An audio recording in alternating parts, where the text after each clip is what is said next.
Right, so in this video I'm going to give you two separate tutorials. So first of all, I'm just going to show you how you're going to actually start planning your project. So I'll give you this is one of two examples. So if you look at this one here, this particular study's looked at the artist Rudolf Salinger. So you can see this in-depth analysis. We would do this digitally, but this particular piece has not been done digitally. So you can see they've looked at all the different pieces of artwork that Rudolf Salinger's done. They've mentioned like the materials, so they've looked into the materials that Rudolf Salinger actually uses. We don't need to make an artist research page like this, but we do need to know all of this information. So we know that he draws like dinosaurs, birds, reptiles, etc., and he does it in acrylic paint. That's like his forte, if you like, that he does. So for example, we have taken some primary source images, just like you guys have, and then we've translated those primary source images into an actual outcome, which is this here, this chameleon, that has been painted in acrylic. So with this, now as an examiner, I can see that this particular person has looked at a primary source that's related to the artist. So a chameleon is like a reptile, it's kind of related to a dinosaur on textures. So he's created this outcome from a primary source picture, and it's related, it makes sense, it reads well, and he's also used the same medium, so he's used acrylic as the artist, so it links really nice and really well.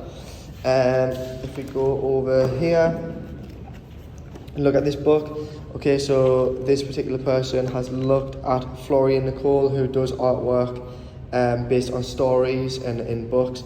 I can't turn her page because the work on the other side is still wet, but this is her primary source translation. So she's taken a picture herself and she's kind of merged the styles of Florian Nicole. So here she's used the same paper that Florian Nicole would have used, and she's got like this little ripped element in with the story. So she's matched her artist, and her primary source picture was literally just a picture of herself, and then she translated it to a different version. So same, well, not the same image, but same concept. This is based on one artist. This is another primary source image based on a different artist. So she's basically just translated their designs into a picture. I hope that wasn't too much talking. That was just that you know what that was about. And for the second section of this video, I'm just going to show you how we actually blend acrylics together, because I know most of the class are actually using acrylics. If you aren't using acrylics, feel free to leave this video here, and you know how to progress your artwork. You're literally progressing your artwork by looking at the mediums your artist uses, by gathering your primary sources, and by putting them together in one piece. Other than just coming out with a primary source, so if you don't feel straight away ready to make your giant massive primary source, we can actually work on developments. So here is a study. This wasn't a primary source, so don't reflect this directly, but this is an outcome, and then there are like little tests around the page here. Obviously we can do more in-depth tests than this, and you can see those tests if you look at the GCSE spec that is on your Edmodo as of now.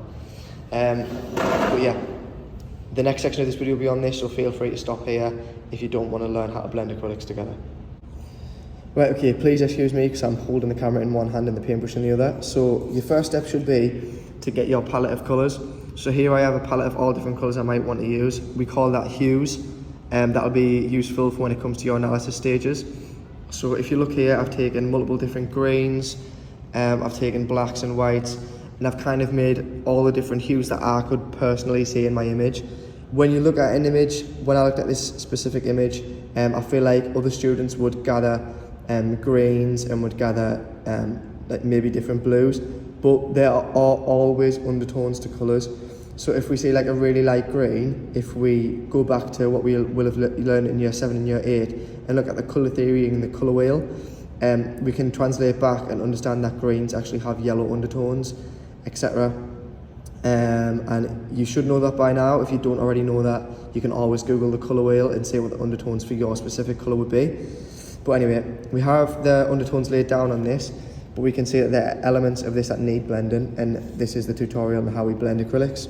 So I'm going to take some of this colour here, which I already have laid down here, and I'm just going to pop that down. Right, so what I want to do is I want to keep this underbelly darkened. Now to do that, I'm going to mix like the tiniest drop of black here, the tiniest amount, so like those little dabs I've put down there, with this actual colour, to hopefully make a slightly darker colour, but not too dark. So there should be a slightly darker colour on my brush right now, and I'm going to do that while the paint is wet. Now that is key, always while the paint is wet, okay, because when the paint is wet, it can absorb other colours and it blends together much better. So what I'm going to do is, because that didn't really give off the effect I wanted to, I'm just going to get a tiny bit of black on my brush like this, and I'm going to put that down and around the sides there, so you can just see it's just landed. And then because my paint is wet, when I go like this, see it blends the colours together, and it'll remain dark on the outside because I'm not going to touch it anymore. I'm not going to smudge it in. I'm just going to pull it out like this, okay, and then once I've pulled it out, I can blend that area. So I'm going to continuously work like this to make that little pulled out colour area. And as you can see, it starts to blend quite nicely. Hopefully you can see that. Yeah, you can.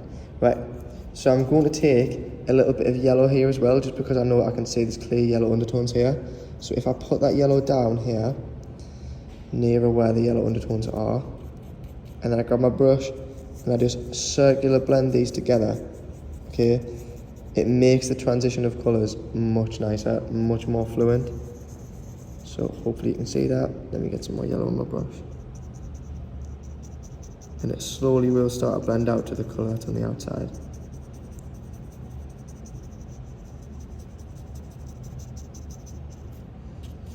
Another technique for blending as well is to dry brush. So if I get my brush, make sure there's no paint on it so it's completely dry. Sometimes spraying out the colour is better.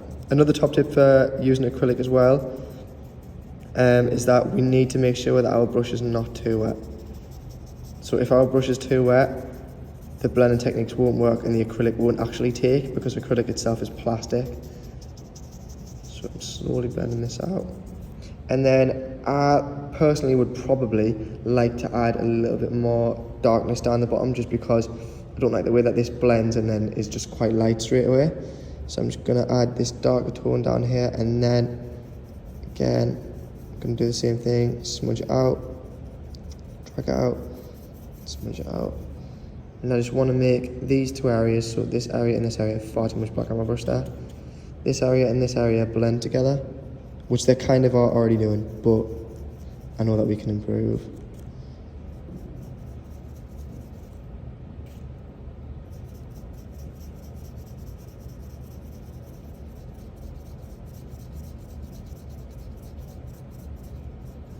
Now I've came to an issue that I feel like people frequently have here. So the black has kind of became the strongest colour here, and that's not what I want. I don't want just a black underlayer. So what I'm going to do to fix that is I'm going to get some more of the same green on my brush again. So I'm going to wash that black off, get some more of the green, and then while it's wet again, I can blend the colours in together so that they lay nicely.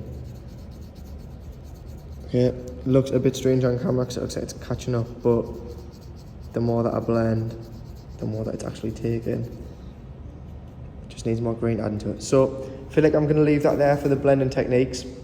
This can be applied everywhere. So if you look here, the blending's been done in the same manner, the darker tones here, and then while it's wet, it's been blended outwards, especially for muscles on items. So if you go around the outside of the muscle and then blend outwards, it gives a really good like forward effect, so foregrounding effect, which means it's in the front. And you can see for the eye, because particularly I wanted the eye to look 3D and protruding, the front area where the light captures first needs to be the yellow, so the eye will have been block laid yellow, and then inwards I'd have moved from the black outline with the darker colours coming inwards, just to leave the light gap in the centre. From here on, I can see that the areas I would need to blend is the pink, the purple and the orange, but with the techniques we've just covered, we can apply that to any colour and those could be blended in exactly the same. But yeah, apply those techniques to your work this lesson where possible, and please follow along with this video. Don't just watch the video and then go do your work. Do your work as you follow along with the video, because I feel like the same manner that I've came to see my problems, you'll see the problems in almost probably the same schedule.